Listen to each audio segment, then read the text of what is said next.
যেখানে দাঁড়িয়ে আছি সেটি হলো সাহেবগঞ্জ, ফরিদগঞ্জ উপজেলার সাহেবগঞ্জ গ্রাম। এই সাহেবগঞ্জ গ্রামেই মূলতভাবে একটি নীলকুঠি রয়েছে, যেখানে ইউরোপীয় সেই শাসনকালীন সময় ফিরিঙ্গি শাসন আমলের সেই বণিকদের উপর যে অত্যাচার অনাচারের চিত্র, অর্থাৎ নীল চাষিদের উপর যে অত্যাচার অনাচারের চিত্র রয়েছে, সেই চিত্রের প্রেক্ষাপটে মূলতভাবে এখানে এটিকে নীলকুঠি নামকরণ করা হয়ে থাকে। এই অঞ্চলে মূলতভাবে সেই নীল চাষিদের উপরে জমিদারদের সেই ব্রিটিশ শাসন শোষিত জমিদারদের মূলতভাবে অত্যাচার অনাচার করা হতো, এবং মানুষের এই ভূমির মানুষের উপর অত্যাচার অনাচারের চিত্র আমরা বহুকাল ধরে শুনে আসছি। আমরা এখানে যে প্রত্নতত্ত্বে যে জিনিসগুলো দেখতে পাচ্ছি, একটি কুঠি দেখতে পাচ্ছি। সেই কুঠির উপরে একটি বড় বৃক্ষ রয়েছে। তার চারপাশে যে দেয়ালগুলো রয়েছে বা প্রত্নতত্ত্বের যে অংশবিশেষ রয়েছে, সেগুলো অনেকগুলোই ধসে পড়েছে।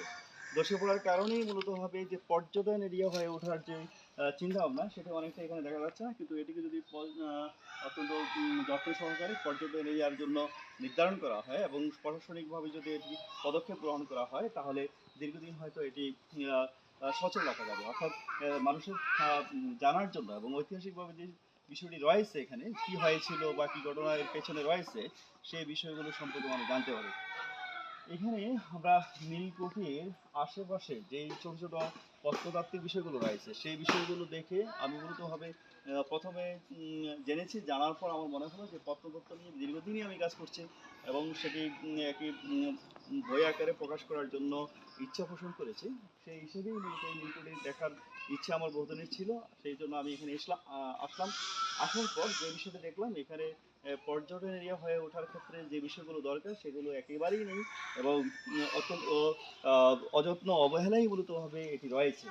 তাহলে আমরা পূর্বপুরুষ, অর্থাৎ পূর্বপুরুষরা বিভিন্নভাবে শাসন শোষণের দ্বারা, নির্যাতন নিপীড়ন দ্বারা আমাদের পূর্বপুরুষরা বিভিন্নভাবে বঞ্চিত, রিক্ত এবং নানাভাবে ব্রিটিশ শাসন এবং শোষণ দ্বারা বিপর্যস্ত ছিলেন, সেই দৃশ্য কিন্তু আমরা এই নীলকুঠির মাধ্যমে আমরা জানতে পারি, যা আমাদেরকে ঐতিহাসিক যে প্রেক্ষাপট রয়েছে সেই বিষয়গুলো সম্পর্কে আমাদেরকে জানান দেয়।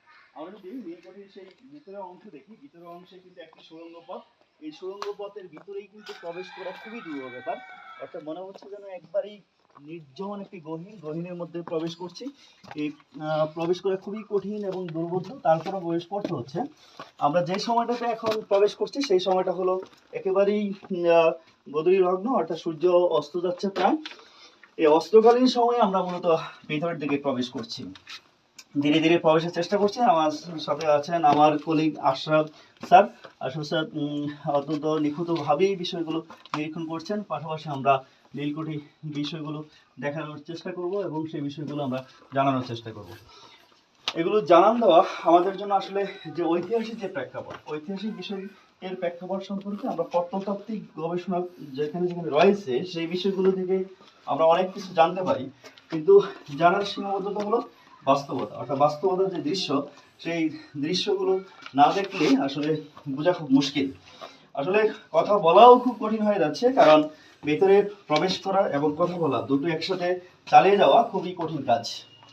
তারপর আমরা চেষ্টা করছি উপরের দিকে উঠা যায় কিনা, কতটুকু উপরে উঠা যায়। মনে হচ্ছে আসলে মানুষের আনাগোনা রয়েছে, অর্থাৎ মানুষের পদধ্বনি এখানে নিয়মিত হয়তো পড়ছে। সে কারণেই এখানে দেখা যাচ্ছে যে নানান চিত্র, অর্থাৎ মানুষের পায়ের চিহ্ন এখানে যথেষ্ট রয়েছে। আমরা এতটুকু পৌঁছলাম, বন্ধ করে দেব।